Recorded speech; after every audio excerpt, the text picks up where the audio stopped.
Καλτσούνια Λακωνίας. Χειροποίητα πιταρούδια με χορταρικά. Υλικά για το φύλλο. 750 γραμμάρια αλεύρι για όλες τις χρήσεις. 4 κουταλιές της σούπας ελαιόλαδο. 2 κουταλιές της σούπας ξύδι. 340 με 380 ml νερό. Μισό κουταλάκι του γλυκού αλάτι. Σε ένα μεγάλο μπολ βάζουμε το αλεύρι, το αλάτι, το ξύδι, το ελαιόλαδο και ανακατεύουμε. Αρχίζουμε σταδιακά να προσθέτουμε το νερό, ενώ ταυτόχρονα ζυμώνουμε.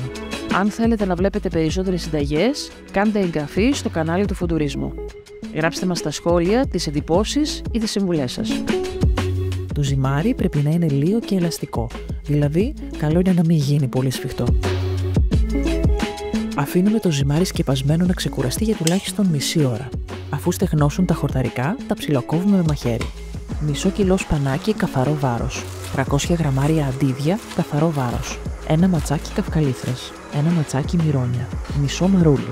Ένα ματσάκι τσουκνίδα. Ένα ματσάκι άνηθο. Λίγα κλαδάκια φρέσκο δυόσμο. 400 γραμμάρια φέτα. 200 γραμμάρια γραβιέρα. Ρίχνουμε στα κομμένα χόρτα τα τυριά, αλάτι, πιπέρι, 150 ml ελαιόλαδο. Ανακατεύουμε καλά και τα αφήνουμε στην άκρη. Ανοίγουμε το φύλλο.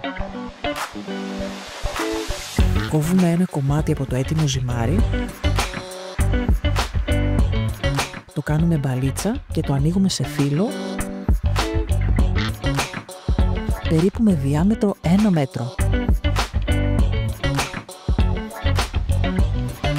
Αν θέλετε να βλέπετε περισσότερες συνταγές, κάντε εγγραφή στο κανάλι του Φουντουρίσμου. Γράψτε μας στα σχόλια τις εντυπώσεις ή τις συμβουλές σας. Με μαχαίρι κόβουμε σε τετράγωνα κομμάτια το φύλλο. Συνήθως βγαίνουν 7 τετράγωνα περίπου κομμάτια. Παίρνουμε μία χούφτα γεμάτη από τη γέμιση των χορταρικών. Την ακουμπάμε πάνω σε κάθε κομμάτι. Κλείνουμε τις 4 άκρες του κομματιού σαν φάκελο.